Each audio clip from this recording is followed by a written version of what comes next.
bienvenue dans ce nouveau Book Mag. Et je souhaitais à vous, vous souhaitez une belle année, parce que je crois que je ne l'avais pas fait dans mon vlog précédent, quand je vous dis que je suis un boulet. Bon, après il m'est arrivé plein de trucs en même temps, donc du coup je n'ai peut-être pas eu le temps de vous le dire. Donc si jamais ce n'est pas fait, voilà, je vous souhaite une excellente année, surtout une excellente santé, que vos projets se réalisent, que vous passiez voilà, que vous passiez de très bons moments. Voilà, je vous souhaite que le meilleur. Comme vous pouvez le voir, moi ma peau elle est revenue un petit peu à la normale. Donc là je vais faire un test chez La Roche-Posay. Donc je suis pas du tout sponsorisée, rien du tout. Mais j'ai été acheter ces produits voilà, chez à la parapharmacie Leclerc. Donc je teste et je vous dirai. Normalement c'est des soins dermatologiques, donc déjà il n'y a pas tout ce qui est parfum et tout ça, et bon, c'est censé être bon pour ma peau. Donc on verra, tester sur peau sensible, donc je pense que ça devrait marcher. Sinon, j'ai reçu une réception Vinted. Je compterai pas le livre en 2024 parce que je l'ai acheté en décembre. Et j'ai demandé au monsieur de me l'envoyer que début d'année.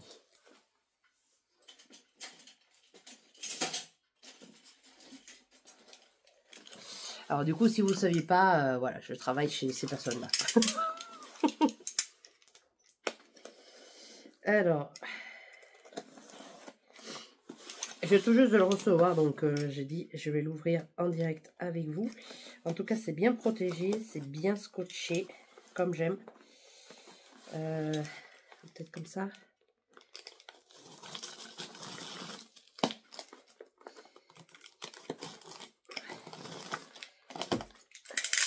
Impeccable. Ah, j'ai eu un petit bout. Bonjour, voici votre commande Vinted. Bonne réception et bonne lecture, Richard. Ah, ben il l'a sacrément bien emballé. Hein. Voilà.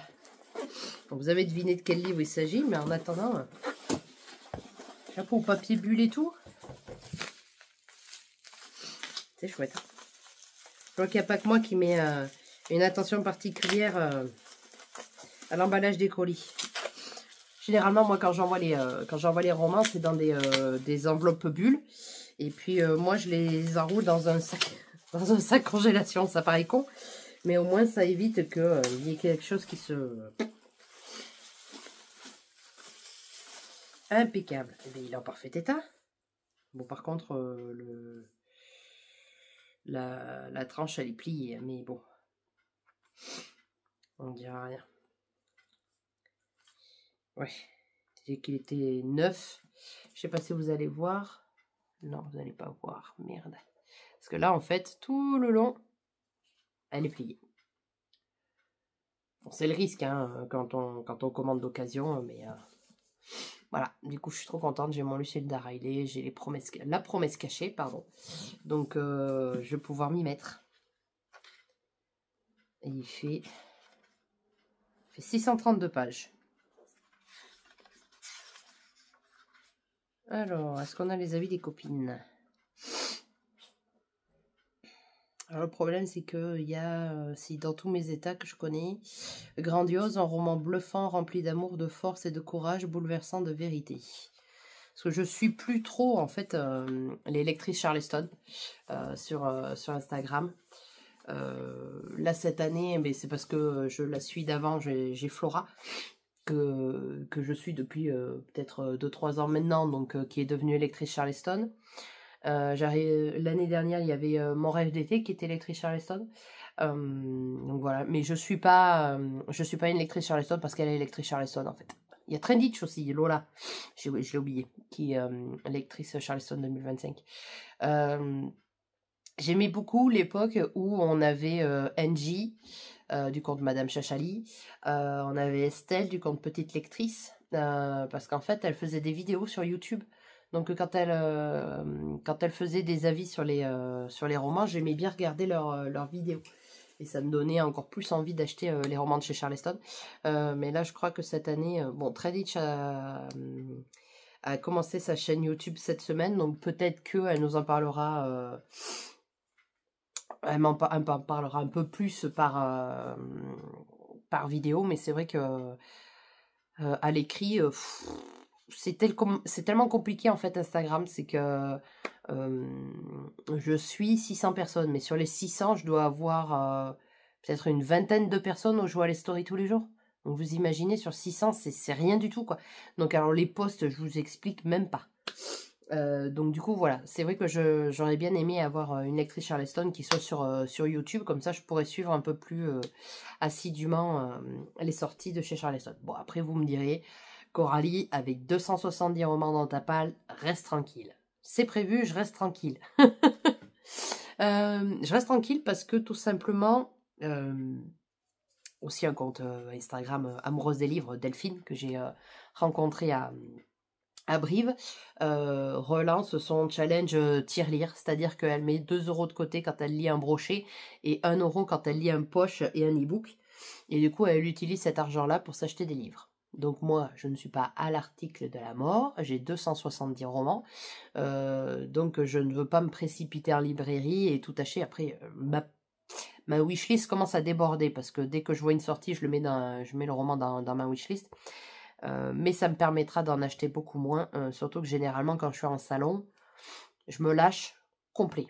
Donc comme ça au moins, ça me permettra de limiter un petit peu la casse sur les achats d'à côté. Là, le prochain salon que je vais faire, c'est les Quais du Polar. Donc par exemple, il y a le dernier de Johanna Gustafsson qui est sorti, Les Morsures du Silence, si je dis pas de bêtises, chez Calman Levy.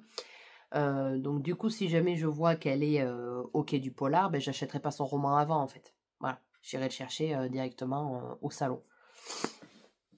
Voilà, sinon, je suis toujours dans la lecture de ce roman. Donc, Retour à Saint-Marie-Île de Karine Pitoki, qui est le tome 1, qui est sorti en 2023 chez La Bête Noire de Robert Laffont. J'ai pratiquement terminé, parce qu'il me reste que ça à lire, donc je pense que je vais le terminer ce soir.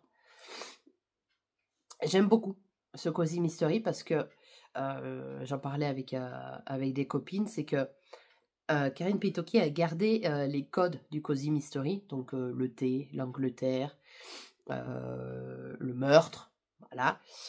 Mais je trouve qu'elle l'a dépoussiéré. Elle a dépoussiéré un peu le thème qui est du Cozy Mystery. Parce qu'on est quand même avec une personne qui fait des... comment on appelle ça? Qui fait des histoires pour le cinéma. Ah, j'ai plus le nom, aidez-moi. Qui est... je l'ai peut-être là. Scénariste, voilà. Une scénariste de renommée. Bon, bien sûr, elle s'est faite larguer. Enfin, elle s'est faite larguer. Elle s'est séparée avec son compagnon parce que son compagnon l'a trompée, voilà. Et on est avec un prêtre. Est-ce qu'on dit un prêtre? Oh, je sais jamais. Je crois que c'est un prêtre. Un pasteur. Voilà, un pasteur qui a un chien qui s'appelle Winston. Le chien, il est juste magique. Moi, j'adore le chien. Là, on a les sœurs Macpherson, qui sont les voisines de Joanne. Et à l'intérieur, on doit avoir son neveu Alex. Et au-dessus, on a le chat Clémy, qu'elle a décidé d'adopter. Enfin bon, bref, on n'est pas là pour faire un récap des personnages. Mais voilà, déjà ça. Et puis, même le meurtre n'est pas amené comme par exemple dans l'été meurtrier d'Oxford, où la pauvre Gemma, à chaque fois qu'elle arrive, elle fait « Ah, je suis tombée sur un meurtre, sur un cadavre. » Voilà. Je trouve que c'est quand même un peu plus travaillé. C'est peut-être pas un peu plus travaillé, mais travaillé différemment. Ce qui fait que, voilà, on lit un Cozy Mystery, mais un peu dépoussiéré. Pour moi, je vous dirais pour moi. Ça nous sort de notre habituelle vendeuse de pâtisserie, vendeuse de thé, enfin voilà, ça nous sort pas mal de ces côtés un peu kitsch. Et puis je trouve la plume de l'autrice très drôle. Il arrive des situations à Joanne, même à Lawrence, le pasteur, qui sont MDR, quoi. C'est trop rigolo. Même le chien, il a une conscience. Et ça, je trouve ça, franchement, c'est pépite. J'adore ce chien. Je veux le même, sauf que c'est un bulldog. Et moi, j'aime pas trop, je suis pas trop fan des bulldogs. Mais, mon Dieu, oh là là, Stéphanie, quand elle va entendre ça, elle va me tuer. Excuse-moi, Stéphanie. Oui, alors pour ceux qui savent pas, j'ai une abonnée, Stéphanie, qui a un petit bulldog.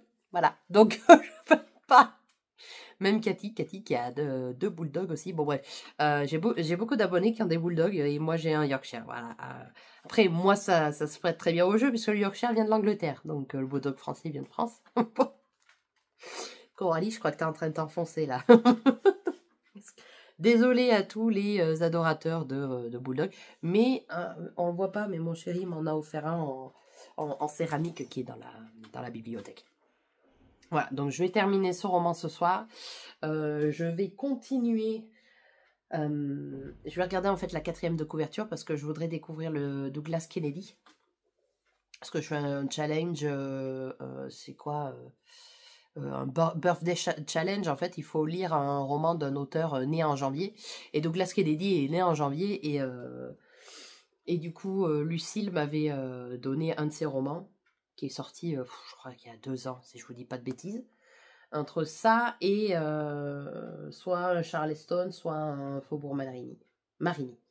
Voilà, je sais pas trop ce que je vais lire par la suite et c'est pareil, il va falloir que je choisisse mon audio pour la semaine prochaine parce que la semaine prochaine je suis en formation. Donc je vais avoir 3 heures de route par jour, donc il faudrait que je me trouve un audio pour la semaine prochaine et je pense que je vais plutôt partir sur un thriller.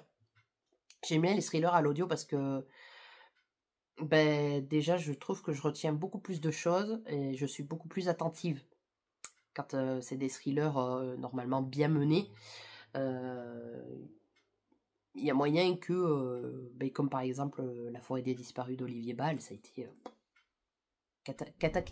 cataclysmique. Donc je vais voir, soit je termine et je prends le dernier tome de la saga, ou alors je vais vers quelque chose de complètement différent, je vais sur du polar nordique, quelque chose comme ça, enfin voilà. Pour le moment je n'ai pas encore décidé ce que je vais faire. Donc je vous dirai. Pareil, je vois que ça fait 12 minutes que je suis en train de vous parler, donc il y a peut-être moyen, suivant comment j'avance dans la semaine, que je vous poste la vidéo lundi. Enfin, je vous donne beaucoup d'informations, mais voilà, c'est que ça m'embête un peu de faire des vidéos d'1 heure parce que je sais que je vois un peu le temps de visionnage de chaque abonné et des fois c'est pas... vous regardez pas la vidéo complète, ce que je peux totalement comprendre. Donc je vais essayer de voir si je peux pas essayer de raccourcir à 45 minutes et à ce moment-là de reprendre des vlogs toutes les semaines. Ça va me faire perdre beaucoup de temps en montage. Mais bon, pour le moment, pas de panique, pas de panique, pas de panique. C'est que mon premier rush, donc on verra d'ici la fin de la semaine si ça en tourne. Je vais encore être malade, il va m'arriver encore des péripéties et du coup je pourrais pas lire de la semaine. Enfin bref, voilà. C'est très décousu ce que je vous dis aujourd'hui quand même, on est d'accord. Hein, pourtant on est que mardi soir. Hein. Il reste encore 3 jours. Oh, mais ce week-end. Oh punaise, comment je vais faire? Je sais pas si vous aurez une vidéo lundi du coup si j'ai assez de rush parce que ce week-end je m'en vais à Clermont. On va voir un spectacle comique à Clermont samedi soir, donc je sais pas si dimanche j'aurai le temps de monter la vidéo. Bref, j'arrête de tergiverser parce que sinon je vais complètement vous perdre. Donc je vous reprends un petit peu plus tard. Bye. Coucou tout le monde, j'espère que vous allez bien. Je vous prends, on est vendredi. C'est enfin le dernier jour de la semaine, de ma première semaine de travail de l'année. Et je suis déjà crevée. Je vous reprends pour faire un petit point lecture, parce que j'ai pas mal avancé dans mes lectures cette semaine. Je sais pas, je pense que je suis dans une phase boulimique de lecture. J'ai tout le temps envie de lire. C'est très très pénible. D'autant plus que moi je fais énormément de route, donc je ne peux pas lire en conduisant. Bref, passons. Du coup, j'ai terminé le Retour à Saint-Marie-Île, du coup, qui est le premier tome de la saga de Cozy Mystery de Karin Pitoki. J'ai beaucoup aimé ce roman, je vous en ai déjà parlé dans la précédente slide. Et donc je garde mon avis, j'ai bien aimé. Un peu déçu de la fin. Comment dire, il se passe quelque chose entre Johan et le pasteur Lorenz, mais voilà, la fin se finit en coup de cuillère à peau. Enfin voilà, c'est une expression française, je vous assure ce que je viens de dire. Mais du coup, Je me dis qu'il y a un tome 2, donc peut-être que potentiellement l'histoire se terminera mieux dans le tome 2. Après, c'est une saga, donc forcément, il faut bien qu'il y ait quelque chose pour tenir un peu le mystère et le lecteur en haleine. Donc, j'ai le tome 2 dans ma palle qu'on m'a offert à Noël. Je vais essayer de pas le lire tout de suite parce que je pense que le tome 3 va sortir cette année en fin d'année. Donc, je lirai peut-être le tome 2 en septembre, quelque chose comme ça, pour être prête pour le tome 3. Après, du coup, j'ai lu celui-ci.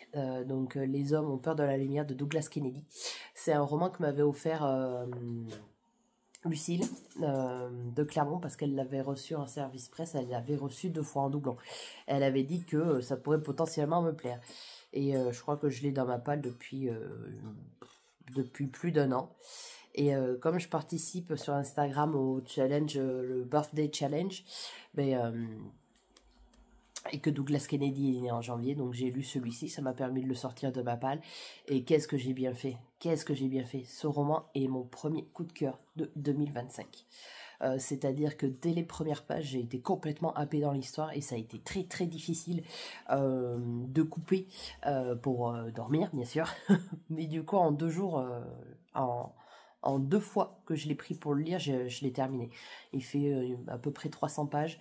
Et ouais, ça a été énorme. En fait, on suit l'histoire d'un monsieur, Brendan, qui est chauffeur Uber à Los Angeles. Et on apprend que c'est pas forcément un métier très aisé. Uber demande beaucoup de choses à ses chauffeurs, il y a beaucoup de conditions, beaucoup de paramètres voilà, qu'il faut respecter. Les clients sont pas forcément tous les plus sympas, surtout à Los Angeles. Et il va lui arriver un jour de transporter une femme pour aller dans une clinique IVG. Et ce jour-là, en fait, cette clinique va être attaquée. Vous voyez l'oreille de mon chien, parce qu'il est sur le rebord du canapé, il fait n'importe quoi. Voilà, donc du coup, il se fait attaquer à la clinique IVG. Enfin, c'est pas lui qui se fait attaquer personnellement, c'est la clinique. Et de là, il va découler une histoire énorme. Bon, on n'est pas sur du complot, mais on est vraiment sur comment sont vues les cliniques IVG aux États-Unis. Il y a aussi une secte de pro-vie qui vont en parler également. Voilà, j'ai appris énormément de choses déjà sur le métier de chauffeur Uber. J'ai appris énormément de choses sur les centres IVG qui sont quand même des centres légaux aux États-Unis. Mais voilà, il y a certains fanatiques qui ne sont pas d'accord avec ceci et qui décident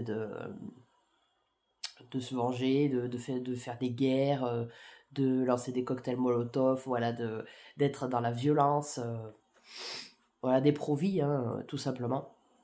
Et j'ai trouvé que Douglas, si je peux me permettre de l'appeler Douglas, traite le sujet avec énormément de justesse. C'est-à-dire qu'il n'y en a ni trop peu, ni pas assez.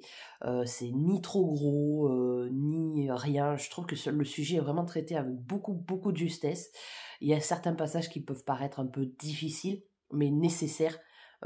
Parce que je pense que c'est ce qui se passe dans la vraie vie. Hein. Faut arrêter d'idéaliser le monde comme les Disney. Hein. Le monde ne tourne pas rond de toute façon.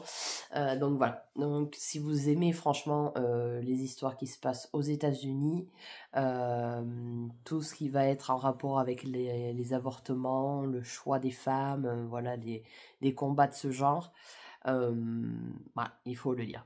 Il faut le lire de toute urgence. Moi, je l'ai adoré. J'ai découvert l'auteur avec ce roman-là et je pense que ça sera pas le dernier roman que je lirai. J'ai vu qu'il y avait celui-ci à la fin, donc qui a dû sortir en poche depuis le temps, qui est C'est ainsi que nous vivrons.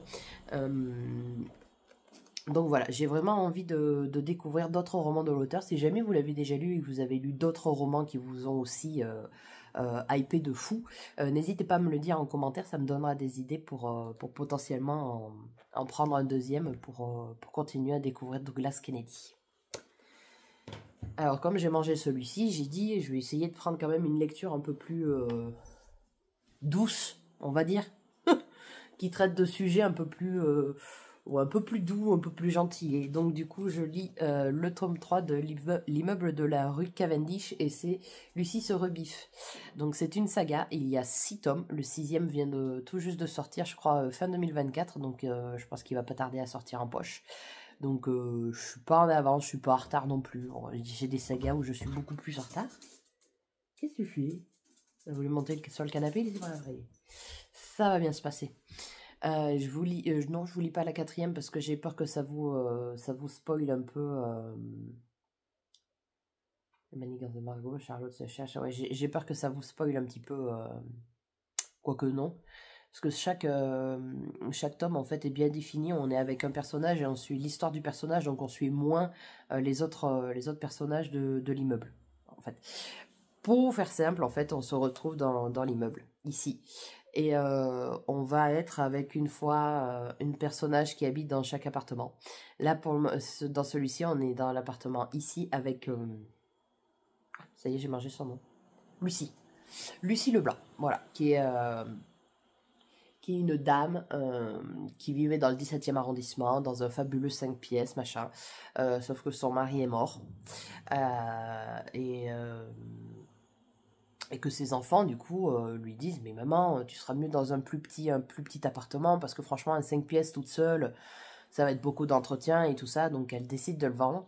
Sauf que ce qu'elle ne sait pas, c'est que en le vendant, il rentre dans la succession. Donc au lieu de se retrouver avec l'argent complet de l'appartement, elle se retrouve qu'avec 30%, puisque la succession est divisée entre elle et ses 2 enfants. Et du coup, elle va retrouver ce petit T3 dans notre immeuble. Et voilà, il va lui arriver énormément de choses. Je ne veux pas trop vous en dire parce que je ne veux pas non plus vous spoiler le roman, c'est pas le but.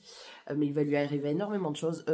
Au début du roman, je n'ai pas trop apprécié le personnage parce que je la trouve très taciturne, très piquante aussi. Parce que voilà, madame se croit faire partie de la haute société alors que maintenant elle est complètement déchue. Elle est dans un T3, elle n'a plus d'argent, enfin bon, bref. Je ne vais pas vous dire la suite. Mais du coup, il me reste pas grand chose à lire. Pour vous dire, je l'ai bouffé celui-là aussi. Hein. J'en suis à la page 213 et il en fait 300, je crois. Même pas. Non, il en fait 260. Donc, 50 pages, je l'ai terminé. J'ai beaucoup apprécié retrouver les personnages de l'immeuble. Ça fait un petit moment déjà que j'ai lu le tome 2 et je trouve qu'on n'est pas forcément perdu. Parce qu'au début du roman, vous avez le plan de l'immeuble avec ceux qui y habitent. Voilà. Donc on arrive à peu près à se situer, à mieux se situer dans l'immeuble. Et après, même si je me suis pas souvenu de tous les personnages, voilà, il y a un petit récap qui dit, ben voilà, un tel habite à tel étage, un tel à tel étage, voilà. Mais c'est pas handicapant pour lire ce roman, parce qu'on est vraiment avec le personnage de Lucie, on vit sa vie, on est avec elle. Et voilà, les personnages de l'immeuble sont en second, voire en troisième plan. Donc vraiment, ça se lit tout seul, quoi. Moi, j'adore ce tome. Je trouve que la pauvre Lucie, même si déjà ses enfants sont juste exécrables avec elle, il va lui arriver des trucs franchement pas très sympas que j'aimerais pas que ça m'arrive. Ça m'a fait penser un peu aussi à la relation que j'ai avec ma maman, parce qu'on n'est pas, on va dire, on n'est pas proches l'une de l'autre, mais je me permettrai jamais de faire ce que les enfants font à Lucie, quoi, tout simplement. Je pense que le jour où, si ma mère vient à être vraiment dans l'embarras, j'espère déjà avoir les moyens et pouvoir l'aider comme je peux, même si nous ne sommes pas proches. J'ai pas envie que ma mère termine à la rue. Voilà, tout simplement. Surtout, en plus, à l'âge où a Lucie, 74 ans, je pense que même, vous me direz, oui, mais le respect, il se garde même plus jeune, mais je veux dire, voilà, une personne de 74 ans, tu la respectes un minimum, quoi. Je sais pas, c'est ta mère, même si elle t'a peut-être, je peux pas dire mal élevé, mais si elle t'a élevé à sa façon, qui n'est pas forcément la façon de tout le monde. Après, il faut bien comprendre que, moi, c'est ce que j'ai compris avec ma mère, c'est pour ça que je lui en veux, oui et non. C'est-à-dire que elle reproduit le schéma qu'elle a connu. Donc en sachant que dans la famille avant on se disait pas souvent je t'aime, voilà, on parlait pas de sujets sensibles. Voilà, c'est normal que je ne parle pas de sujets sensibles avec ma mère. Enfin, voilà, c'est comme ça. Il m'a quand même fallu beaucoup d'années de travail sur moi pour en venir à avoir un discours pareil. Donc, voilà. Mais voilà, je me dis que c'est pas entièrement de la faute de ma maman qu'on ne soit pas proche. Voilà. Malheureusement, quand on n'a qu'un seul modèle d'éducation, on peut pas non plus du jour au lendemain demander à changer, surtout que maintenant elle a 59 ans, je vais pas lui demander de changer à 59 ans. Bon bref, donc du coup ça m'a beaucoup rappelé ma relation avec ma maman.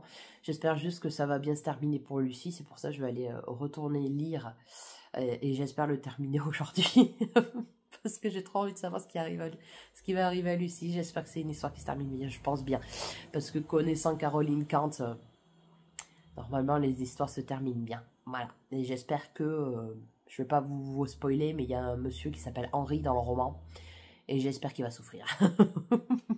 Voilà. Donc si vous n'avez pas attaqué cette saga, il faut vraiment la commencer, parce que moi, c'est ma lecture doudou que je lis généralement entre deux thrillers, ou entre deux lectures un peu dures, voilà, pour repartir après sur des sujets un peu plus sensibles. Donc, et en plus, ils sont tout fins, ils font généralement je dirais entre 200 et 260 pages, donc ça se lit très rapidement. Voilà, sinon après, je sais pas ce que je vais prendre. J'hésitais à prendre New York à Noël, donc je sais plus comment s'appelle le titre, c'est la comédie de Noël de Josie Silver, que j'ai acheté, que j'ai pris d'occasion à Easy Cash. Josie Silver, c'est Un hiver à New York, je crois, ou peut-être que... vous savez, la couverture, elle est bleue, il y a des flocons et il y a une boule de neige sur la couverture. Enfin, de toute façon, je vous le montrerai dans le prochain rush que je vous prendrai. Et je n'ai toujours pas choisi mon livre audio pour la semaine prochaine. Je voulais écouter La fille de Cali de Céline Dangean, mais il n'existe pas en audio. Donc du coup, je vais essayer de trouver autre chose. Il y a le dernier tome de Olivier Bal, Méfiez-vous des anges, mais ça m'embête de le prendre parce que ça fait pas longtemps que j'ai écouté le 2, donc je voulais garder le 3 un peu plus longtemps que ça. Donc je vais essayer de voir si je peux pas prendre par exemple le Sonia Delzong que j'avais pris à Brive l'année dernière, pas l'année dernière 2024, l'année encore d'avant, 2023, pour essayer de terminer les romans que j'ai achetés en 2023 à Brive.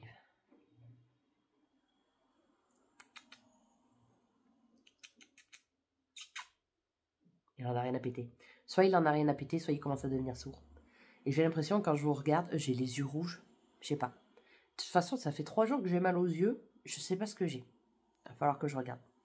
Mais, mon petit... On a rien à péter. Hey. Ah ben voilà, fais coucou là. Là. T'as vu? Petit sien.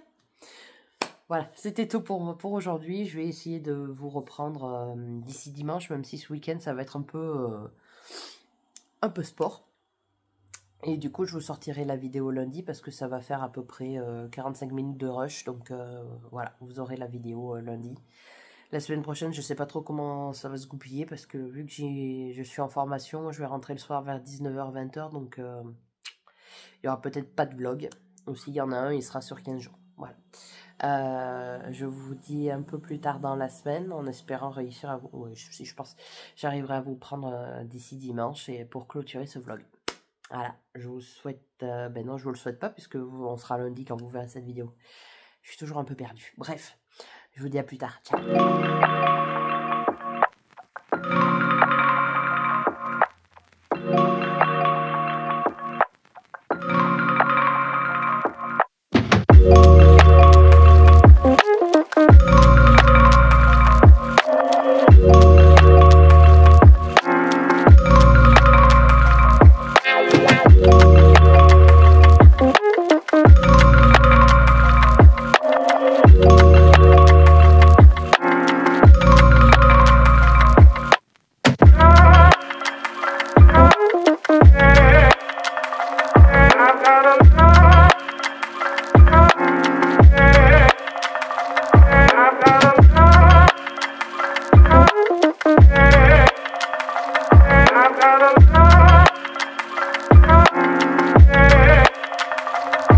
tout le monde, je vous retrouve, on est dimanche, un poil avant midi.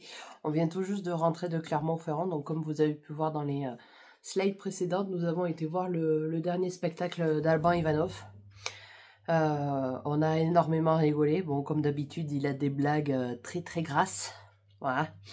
Comme j'ai l'habitude de dire, Alban il est un peu fin comme du gros sel, donc voilà, c'est pas du niveau de Bigard mais on n'en est pas loin, c'est un peu... Je trouve qu'il est plus rigolo que Billard. Voilà. Après, les générations sont différentes, mais j'aime bien Alban. Il est complètement tapé du ciboulot et c'est ce que j'adore.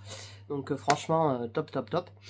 Je venais du coup pour vous parler de ma lecture en cours et clôturer également ce vlog. Donc comme je vous le disais dans la série précédente, je suis en train de lire Un hiver à New York de Josie Silver. J'en suis à la page 62 et j'ai eu la surprise de voir que c'est un roman à double temporalité. Donc double temporalité, c'est quelque chose que j'adore quand c'est bien fait. Et pour le moment, eh ben, j'ai envie de vous dire qu'on n'est pas trop mal. Bon, après 63 pages sur 400, c'est pas non plus énorme. Mais j'aime bien la tournure que prend l'histoire. On n'est pas dans de la comédie de Noël classique, voilà, où on est dans un cottage, dans les montagnes, elle vient de se faire larguer, blablabla. Bla. On n'est pas du tout dans le schéma habituel des comédies romantiques de Noël, pas du tout. Et c'est ce que j'apprécie énormément. Pour le moment, on est dans la partie passée, donc j'essaye de recoller les wagons avec les noms des personnes et tout ça, parce que c'est un peu compliqué. Désolée, j'attendais que mon compagnon passe. J'ai le chien aussi, là, qui est en train de faire du boucan. Donc bref, je vais retourner à ma lecture cet après-midi. Sauf si je m'endors et que je fais une énorme sieste. J'ai envie de vous dire, l'hôtel qu'on a pris, voilà, on n'a pas... J'ai pas très très bien dormi. Généralement, quand je dors pas dans mon lit, c'est le cas. Mais je verrai si je fais sieste ou sinon je continuerai de lire le roman. Mais qu'est-ce que tu fais? Monte là. Là, allez, hop. Oui. Ah, mais pourquoi sur mes genoux? Bon, t'as envie de faire la vidéo avec moi? Donc voilà, pour le moment, je suis en train de lire ce roman et je vais le continuer aujourd'hui. Je l'aurai certainement pas terminé parce que 350 pages en une journée, faut pas non plus abuser. Par contre, du coup, j'ai enfin trouvé le polar que je vais écouter à l'audio la semaine prochaine, comme je suis en formation. Donc je vais écouter Abîme de Sonia Delzongle. Je lui avais pris le roman à Brive en 2023. Donc ça remonte un petit peu. Alors elle m'avait signé de Sonia Delzongle à Coralie des abîmes de secrets tout au fond des vôtres. Bonne escapade dans le village du silence. Pas tout compris. Bon, on va passer sur la dédicace. Mais du coup, voilà, je le prends à l'audio. Il dure 12 heures, donc normalement, en 4 jours, je l'aurai écouté. Il a de bons retours sur Audible, donc voilà, je vous lis la 4e. Janvier 1999. Un homme d'affaires et son épouse s'écrasent avec leur avion de tourisme dans le massif pyrénéen du Mont-Perdu, à la frontière franco-espagnole. 24 ans plus tard, leur fils Antoine obtient sa mutation dans la gendarmerie du village natal de son père. Très vite, sa supérieure comprend que sa recrue lui cache quelque chose. Quel secret obsède Antoine? Quel lien entretient-il avec la communauté qui vit en autarcie dans la forêt voisine? Lorsqu'un berger découvre dans son pré 7 bonhommes de neige disposés autour d'un message énigmatique tracé dans la poudreuse, le village est saisi d'effroi. À juste titre, les morts violentes ne tardent pas à se multiplier dans cette sombre vallée. Voilà, donc tout ce que j'aime, en plus un petit peu polar qui se passe dans la neige. On est au mois de janvier, voilà, impeccable. Je me suis dit que ça irait très bien. Et puis ça sera du coup le premier roman de l'autrice que je vais découvrir, tout simplement. Je n'ai jamais découvert Sonia Delzongle, enfin sa plume. Donc voilà, c'est l'occasion de... Puis comme ça me fera vider ma palle de Brive 2023. Il m'en restera plus que 6 ou 7 à lire. Mais après les autres c'était des contemporains et j'avais peur, j'ai toujours peur quand je prends des contemporains à l'audio que ça soit un petit peu longué. Voilà pour moi. Bon, le chien il s'est installé. Ah, Hop là.